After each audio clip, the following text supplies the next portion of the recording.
안녕하세요. 원성도 TV를 찾아주신 여러분을 환영합니다. 오늘은 흉노 이야기 24번째 반도국가인 우리 한국에 대한 이야기입니다.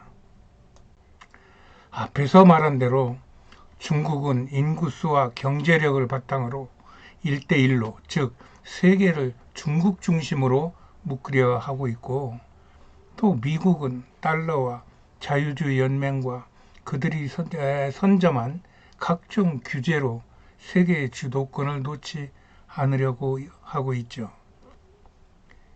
여기에 어둠의 세력이 이 두 세력을 조정하고 이간질하고 활용하면서 자신들의 신세계 경영을 도모하고 있습니다.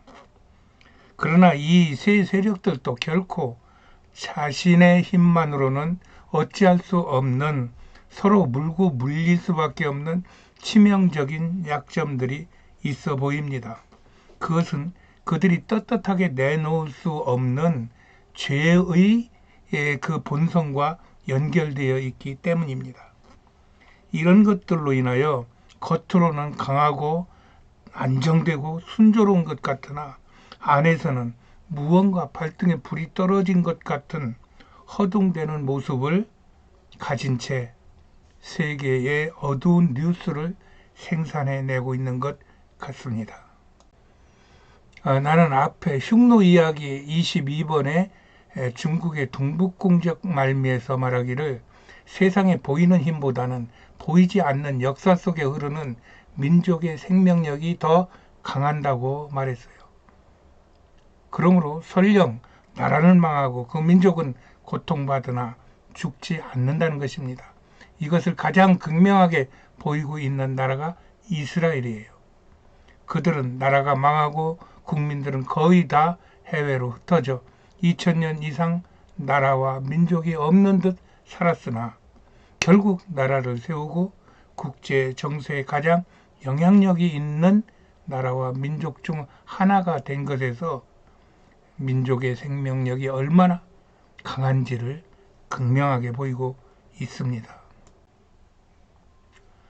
또 우리 대한민국도 지구 대륙의 동쪽 끝에 젖꼭지만하게 붙어 있어서 주변국 외에는 코리아라는 나라가 있는지조차 모르던 나라가 오랜 동안 이웃나라인 중국의 간섭과 또한 침략을 버티고 견디다가 급기야는 6.25가 터지고 나라가 완전히 무너져 회생 불가 상태에 있었으나 그 후 100년도 안 되어 세계 10위권 선진국을 이루었습니다. 여기에서 그 민족의 생명력이 얼마나 강한지를 나타내고 있는 것입니다. 또 비록 나라는 없지만 그들만의 언어를 가지고 그들만의 삶의 방식을 이어가며 살고 있는 집시들을 봐도 이 이야기는 성립이 됩니다. 이로 인하여 우리 민족은 한반도와 만주와 몽골로 이어지는 광활한 지역의 주요 민족이 되어서 나라를 빼앗기지 않고 지켜오는 초특급 나라가 된 것입니다. 나는 앞에 흉노와 환제국이라는 이야기를 할 때 우리 한반도에도 환제국 국가가 있었다는 상생방송의 주장을 수용하는 말을 했어요. 그런데 이 흉노 이야기를 이어가다 보니까 마음이 바뀌었어요. 즉 1만 년 이전에 지구 북방에 제국이 있었던 것이 아니라 언제부터인지는 몰라도 알타이 지역에 나타난 인류의 시초 사람들이 초기에 유목 생활을 하며 그동안 수많은 기간 동안 번성하며 온 세상에 흩어져 그 지역에서 부족을 이루며 살았을 것이고, 그 상태를 후에 우리나라의 입장에서 봤을 때 그들이 한 부족, 한 민족으로 한 공동체를 이룬 제국의 형태였다, 이렇게 말하는 것 같습니다. 그들이 북방의 초원지대에서 그 후에 정착한 정착민들과 서로 갈등을 일으키고 다투면서 그 정착민들에 의하여 수십 가지의 이름으로 뭐 융이니 적이니 만이니 이니 뭐 흉노니 또 무슨 뭐 선비니 무슨 뭐 월지니 이런 여러 이름으로 불리면서 오랑캐라고 통칭되었던 것 같습니다. 이것은 북방 유목민족 즉 흉노들의 인골에서 나타나는 다양한 유전자가 그것을 말하기도 하고 또 카자흐스탄 쪽에 인종수가 130개가 넘는다는 것에서도 그 이야기를 하는 것 같습니다. 그러다가 BC 100년경에 사마천이라는 중국 역사가가 이들을 다 묶어서 흉노라고 말을 함으로써 그동안에 북방 오랑캐로 불리던 그들이 흉노로 이 정리가 된 것입니다.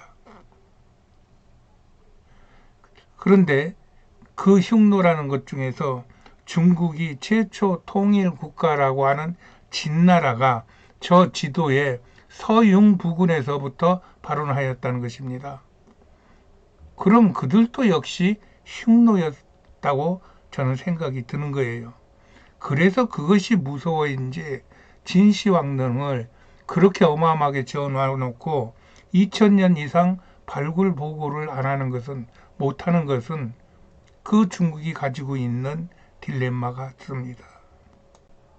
이렇게 유목민들의 삶을 보면 그들은 지금도 문명의 이기를 거의 사용하지 않고 어린아이, 노약자, 가축들을 가리지 않고 한 무리를 이루어 하루 50km 이동은 그냥 일상적으로 하는 것 같아요. 그들은 공동체 단위가 커지거나 먹을 양식을 위하여 북방에 살만한 지역 어디에서든지 정착도 하고 이동도 하며 지구에 인류를 펼쳐 나갔을 것입니다. 그래서 휴맨이라는 인류라는 말이 훈이라는 말을 음차했다는 일부 사람들의 주장에도 수긍이 가기도 합니다. 이렇게 북방의 유목민들 즉 흉노들이 세상에 퍼지는 동안에 바다민족이라고 하고 또 농경민, 정착민이라고도 하는 그러한 정착민들을 파생시켰을 것입니다. 이 정착민들이 기원전 대략 3000년경부터 점점 더 삶의 질을 개선시키며 더욱 강해져서 유목민들을 밀어내고 그들의 지역에서 국가 단위를 이루며 민족이라는 이름을 사용했을 것입니다.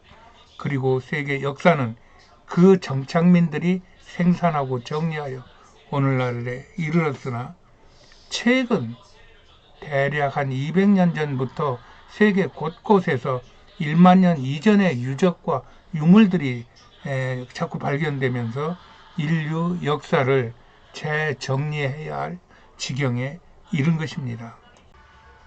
나는 역사를 잘 모르나 세상에서 인류는 어떤 흐름을 갖고 여기까지 와서 또 어떻게 되어갈 것인지는 매우 궁금함을 가지고 생각하고 있어요. 그런 속에서 세상의 일과 성경과 기독교 역사와의 관계를 연결하여 생각하면서 내가 지금 어디에 있으며 어디로 가는지를 생각하기를 좋아합니다.